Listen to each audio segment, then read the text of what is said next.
It's been described as one of the most awesome vehicles that you can ever pilot. We're going to be talking to baller pilot Kaos, an F16 jock in the hangar.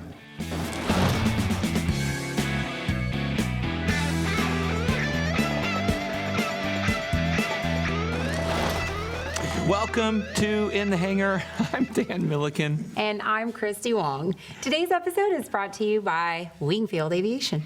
A name you can trust, very transparent, great service. If you're going to do aircraft maintenance, they're the ones to go to.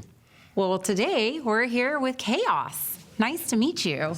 Kaos, I'm so glad you could come. And Kaos, you are an F16 pilot. That's true. All right, well, tell us a little bit about yourself. Okay, I go by Kaos. I fly here at NASJRB Fort Worth with the 457th Fighter Squadron, the Fighting Spads. I'm originally from Texas, born around the Austin area, and I lived there for all my life until I went to college. And I'm from Austin. Okay, cool. Did you go to UT? I didn't. No, I went to a school out in Arizona called Embry Riddle Aeronautical University. Yeah. I think I've heard of that one. Yeah. Yeah, I didn't fly though. You didn't You didn't fly? fly? No, I'm an aerospace engineer. Okay, well, my goodness, then take us, how in the world did you go from there to being in the cockpit of an F-16? Okay, well, it all just started in college. I did ROTC, so my freshman year, you got to study and get good grades, do well in ROTC, same in your sophomore year, and then you'll go to what's called field training, which is a couple of weeks in the summer in between your sophomore and junior year, and after that, you come back and you're an upperclassman now, so you're getting more of a little bit of leadership roles in the ROTC wing, and then eventually you'll go up to a rated board, is what they're called, where they choose you for a rated slot or not. There's a lot of things that go into that decision. It's called the PICSM, the Pilot Candidate Selection Method score. And it's based on your AFOQT scores and your test of basic aviation skills scores and your PT test, commander's rankings, GPA, all that stuff. So if you want to set yourself up for success, there's things that you can do, like focus on things that you can actually control. Your GPA, your PT score, your commander's ranking, you have a little bit of say in based on how well you perform. And as well as if you have a technical degree, it won't guarantee you, but they like him more. They give more pilot slots to people with technical degrees. I've heard that to get a fighter rating, you pretty much have to go through the academy. It's very rare that somebody can get to fighters without going through the academy. I think that's a common misperception. Whether or not you get chosen for a fighter slot all depends on your performance in UPT, so undergraduate pilot training. Now, I would say if you want to get a pilot slot, a higher proportion of people that graduate from the academy get a pilot slot versus people that go through ROTC. But not because they went through the academy, but because their academy experience gave them a higher UPT. I think that the Air Force delegates more fighter slots to, or not fighter slots, but pilot slots as a whole, so any pilot to the academy. And that's just spots at UPT basis for training. Okay, well, that's encouraging news for the teenager that's out there that's dreaming of becoming a fighter pilot. You don't necessarily have to get the academy posting to do it. You just need to do real good in your UPT. So that's what you would tell like a young adult who wants to go your path. That's what you would tell them. Focus on these items. Yes, we have a saying in the flying community, near rocks, far rocks. So when you're low to the ground, you look at the things that are going to hurt you first, so the near rocks, and then you look at the far rocks, right? So what I would That's what I do in my 210. Yeah.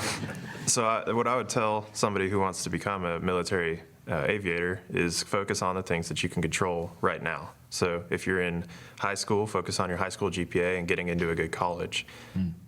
Whether it's the academy or just a college with an ROTC program, or not even that, you can do OTS after college as well. So there's a lot of options, and I would say just do the best that you can at whatever you're doing, and then submit your package to the Air Force, and they will judge you accordingly. How did you get into the F-16 in particular? So I went to Vance Air Force Base for UPT after I graduated from college, and I flew the T6, which is what everybody that starts in UPT flies. I liked the T6. I thought it was fun, and I did fairly well. I think. And so I was selected to go fly the T-38 afterwards. The T-38 is also a lot of fun. It's a Is two-engine. anything not a lot of fun? I was when you- going to say. I don't do things that are not a lot of fun. But I flew the T-38, and I did well enough in the T-38 to be selected to go fly the F-16 afterwards. Wow. That first moment you got into an F-16, tell me about that. It was great. It was a D model. It was fun, right? It was fun. Yeah. It was a lot of fun. They call it your dollar ride, which is your first ride in an aircraft type. Mine was in a D model F-16, so a two-seater F-16 at Luke Air Force Base with an instructor in the back seat.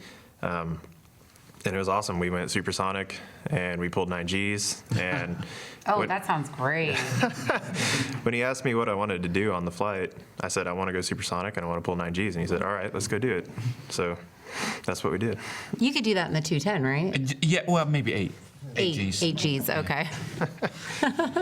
Well, that long after the wings fell off. Okay.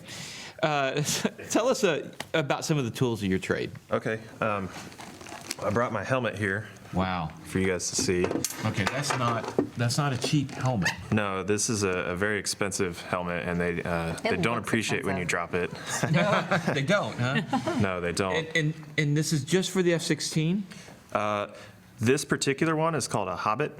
It's a hybrid optical-based inertial tracker system, and it Wow. has a little monocle here, Wow. and it's like a little multifunction display that's right Like in a front of your HUD. eye. It is. It's almost like another HUD. Another HUD. Yes. So You we have have too many. we have No. the HUD in the aircraft, and then we also have the one right in front of our eye, and it follows our eye, and we can use it for all kinds Wow. of things. But this helmet in particular, the Hobbit, is flown by many of the National Guard and Air Force Reserve F-16s, and then the A-10s also use this helmet. Your A-10s. That's right. Wow. With the monocle and everything. That's right, yeah.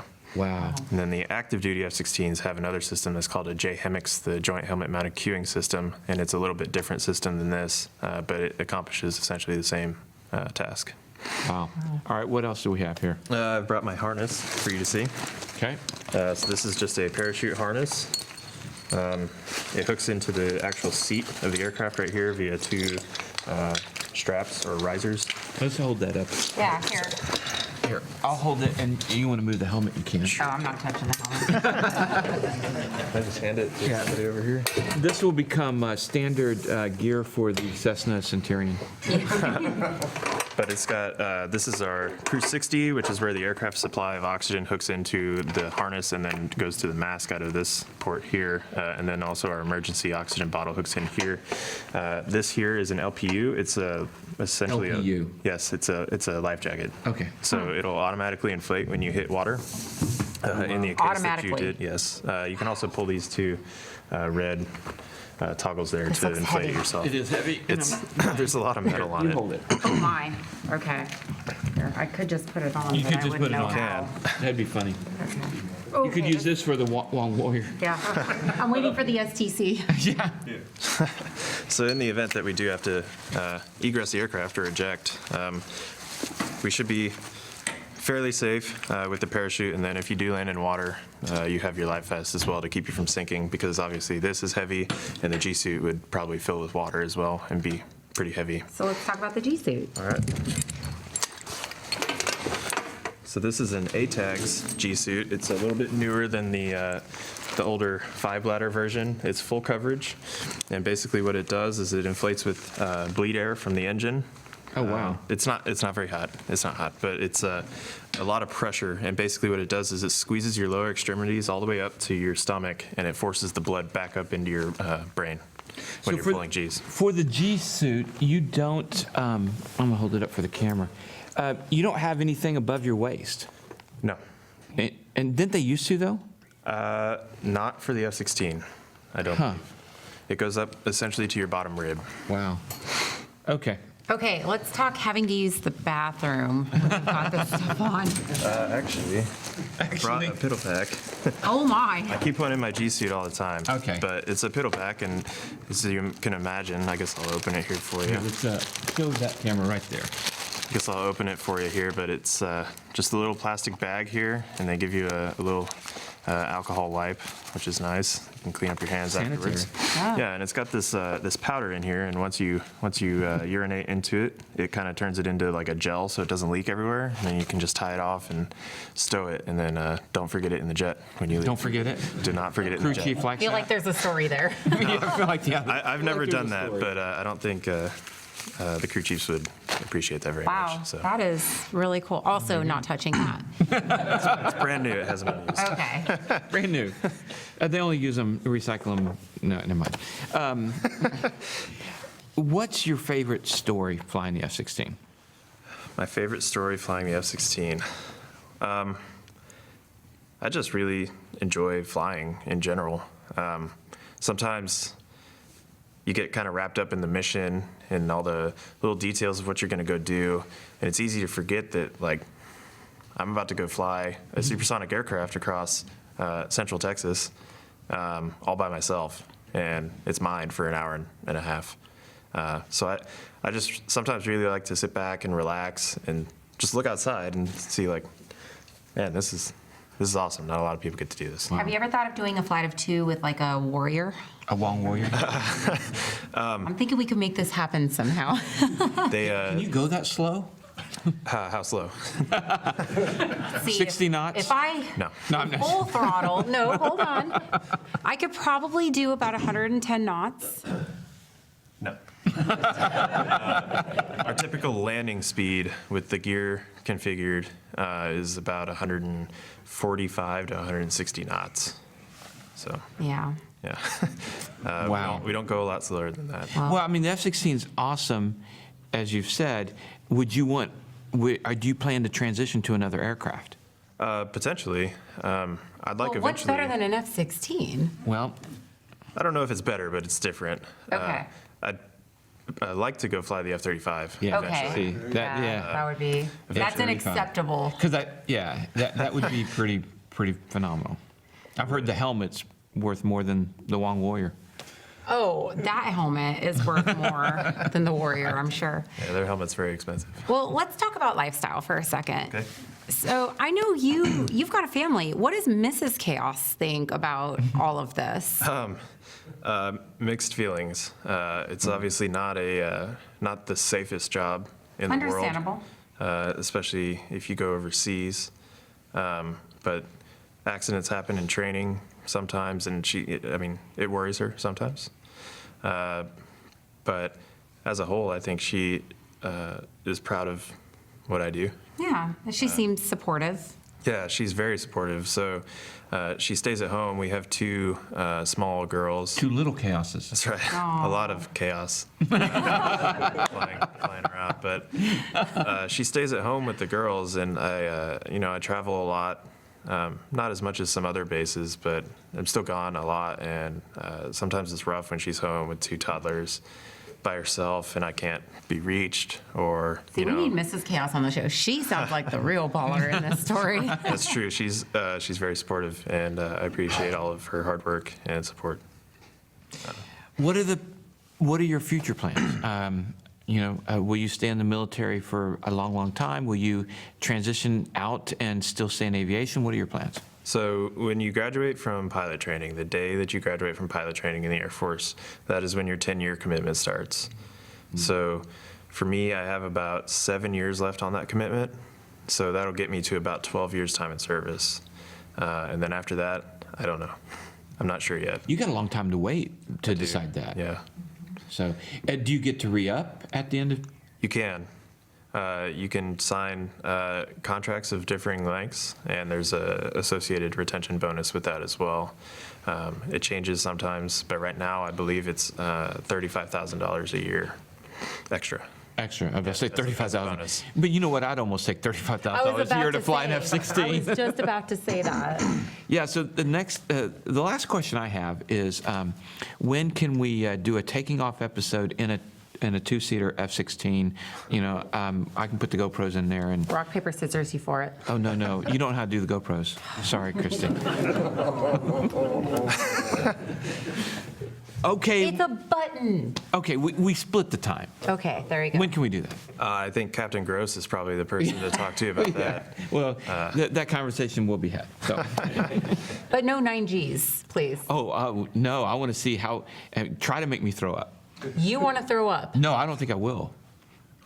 Oh, I will take I want to that challenge the bet. pilot. I will take that bet. Throwing down. I've got $50 on that right now. $50 on whether they. $50. You heard Okay, it so, right here. So Captain Gross, we're going to have to do this, and you're going to have to get me in an F-16, and sorry, the bets are made, so we have to do it. I'm going to start a pool, like, Can we make Dan throw up? or pass out. Well, pass out's easy, Oh, okay. isn't it?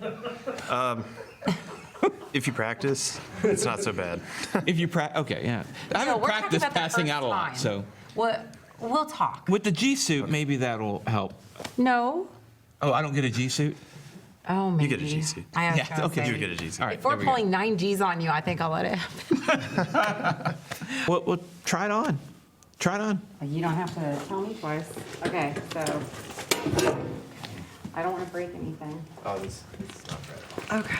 It's not fragile. Okay, well, don't give me the helmet. Well, that's your arm's got to go.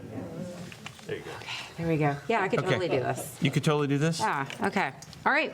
Well, So, are you going to get this is going to become standard for the new job? no. Okay. All right. But I am waiting for the STC for the Warrior.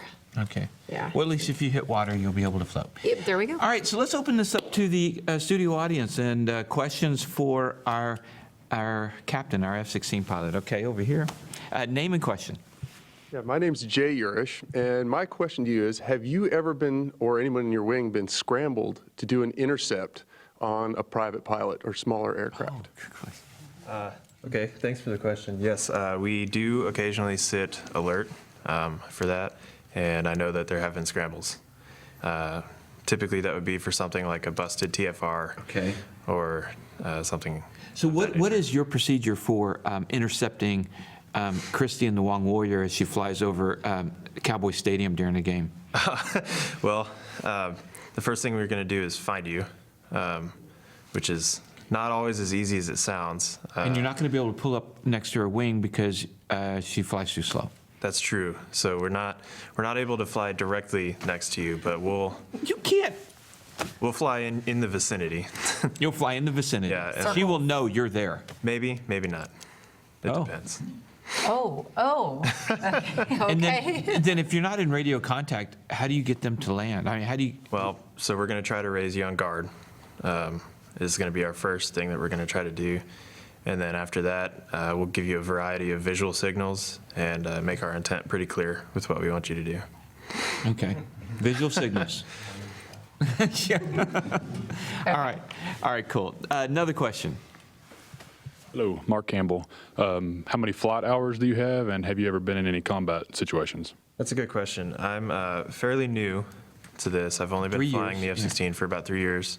I have approximately 400 and some odd hours in the F-16. Still more than me. And no, I've never been deployed to combat, not yet. Not yet. Do you think that's coming? Most likely, Okay. All right. probably.